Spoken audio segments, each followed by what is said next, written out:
Ready is a feeling you are waiting for, and it is never going to text you back. You keep telling yourself that once you have more skill, more money, more certainty, more proof, then you'll move. So you sit on the project, the channel, the pitch, the gym membership, the message you've drafted 9 times, and the version of you that finally feels prepared. You're describing a stranger you've never met.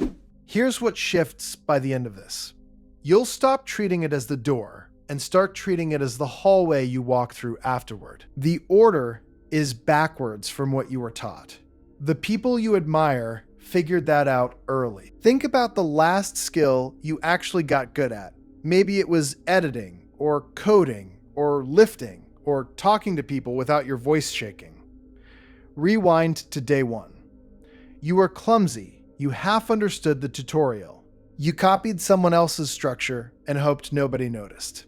You were spectacularly unready and you did it anyway, and that doing is the only reason you can do it now. So why do you believe the next thing works differently? That's the trap. You apply hindsight logic to the future. You look at where you're competent and forget you built that competence by being bad in public first. Then you stand in front of the new mountain and demand to feel like a climber before you've touched the rock. The feeling you're waiting for is manufactured on the wall, not at the bottom of it. There's a clean piece of psychology under this. Self-efficacy, the belief that you can actually pull something off, was studied for decades by the psychologist Albert Bandura. He found the strongest source of that belief is what he called mastery experiences. Small, direct evidence that you did the thing. You do a scary rep, you survive, your brain updates. Confidence is downstream of action. It's the receipt, the proof of purchase. You can't get the receipt before you buy. And that flips the whole equation.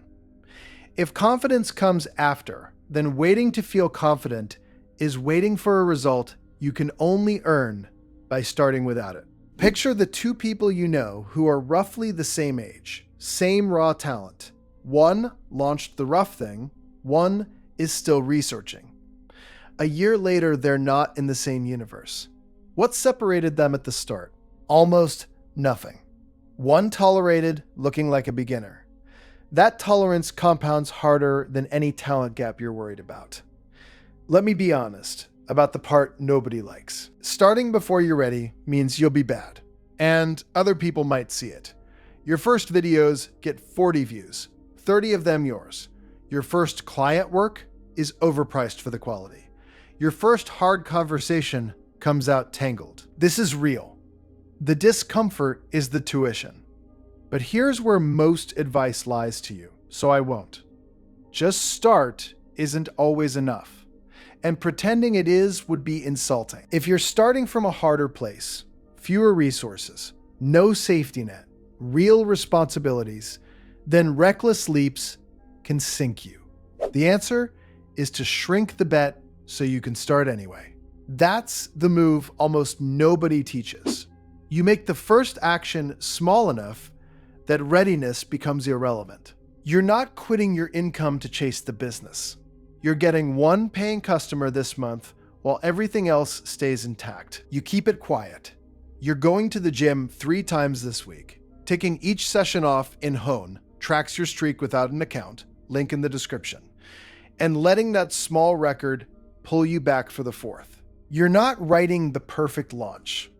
You're shipping the ugly version to 10 people who'll tell you the truth. The leap people romanticize is actually a staircase, and each step is small enough that fear can't get a grip on it. Shrink the bet, take the step, collect the receipt. Then the next step feels less insane, because now you have evidence.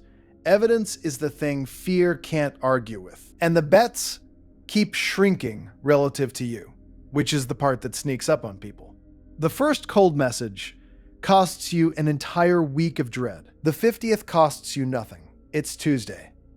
The thing you can barely force yourself to attempt today becomes the warm-up you do without thinking by autumn. You're not waiting to become braver before you act.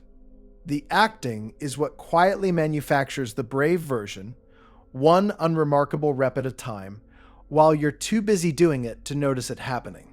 Consider how anyone learns to swim. Nobody reads their way to readiness on dry land. You get in the shallow end, where the cost of failure is a mouthful of water. You flail, you adjust, you float. The water teaches you things the manual never could. Your whole life has a shallow end, and you keep refusing to get in because you're picturing the deep one. Now, think about who actually wins in the world you want to build in. Not the corporate world of titles and approvals. Your world. Independent projects, skills you own, things you build with your own hands and name. In that world, the gatekeeper is gone. There's no manager deciding you're ready for the next level.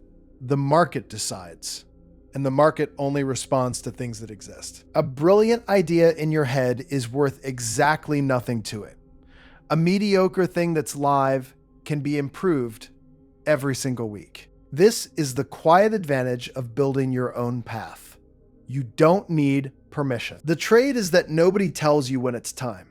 So you have to manufacture your own starting gun and fire it while your hands are shaking. What's actually behind the waiting, though? Strip away the excuses about timing and money and skill.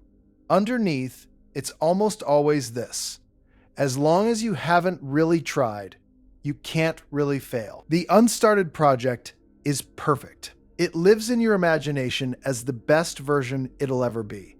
The moment you start, you trade that fantasy for something flawed and real.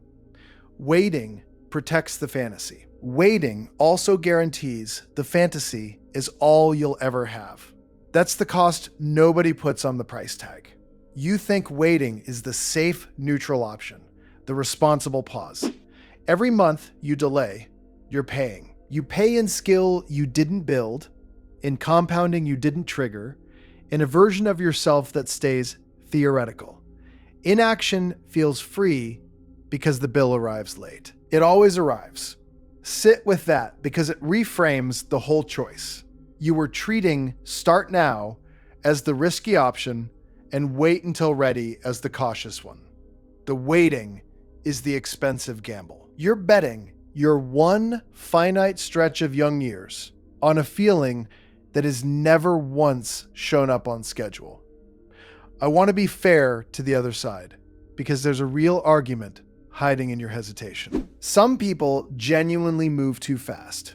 They launch 10 things, finish none, mistake motion for progress, and burn out wondering why nothing stuck. That's a real failure mode. And if that's your pattern, just start more is terrible advice. But look closely at what actually went wrong there. It wasn't starting unready. It was never staying with one thing long enough to collect the receipt. The cure is the same either way. Pick one small real action and finish it. The serial starter and the eternal waiter are both running from the same moment, the moment something becomes finished and judgeable. Think about the last time you watched a friend finally post the thing. The song, the first reel, the little shop. Remember the specific way they apologized for it before you'd even seen it. Hedging. It's rough. It's nothing. Then a week later, they'd posted 3 more, and the hedging was gone. Something happened in that week, and it wasn't a sudden injection of talent. They simply crossed from imagining the judgment to surviving it. On this side of that line, the air is completely different. That crossing is available to you on any ordinary afternoon for free the second you decide the rough version is allowed to exist. So what do you actually do tomorrow morning? You pick the thing you've been circling. You already know what it is. It's the one that came to mind 3 paragraphs ago. You define the smallest possible version that still counts as real, something you could attempt in a day. Not the empire, the first brick. Then you do it while you still feel unqualified. Because feeling unqualified is the permanent condition of anyone doing anything new, and the sooner you make peace with that, the sooner you're free. And you set the bar in the right place. The bar is not do it well. Beginners can't do it well. That's what beginner means. The bar is do it and learn one thing. Hit that bar enough times and the quality arrives on its own. smuggled in by reps you stop being afraid of. There's a strange freedom on the other side of this.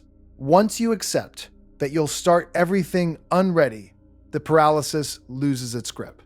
You stop interviewing yourself for permission. You stop waiting for a confidence that was always going to be a reward, earned at the end. You just begin, badly, on purpose, and you let the doing build the person who can do it. Remember that skill you're good at now, the one you were hopeless at on day one. There's a new one waiting to become that. It's sitting in the exact spot of clumsiness and doubt where the old one started. The only thing between them is a decision you keep postponing. You will never feel ready. Sit with that because it's the most useful thing you'll hear this year. Take it as your release. The feeling isn't coming, which means you were never actually waiting for information. You were waiting for the fear to leave, and fear stays in the room until you've already walked across it. So stop auditioning for your own life. The starting gun won't fire itself, and nobody is walking over to hand you the permission slip. Pick up the first brick today, while your hands shake, while it's ugly, while you're sure you're not ready. That feeling of not being ready is the doorway, and it has your name on it.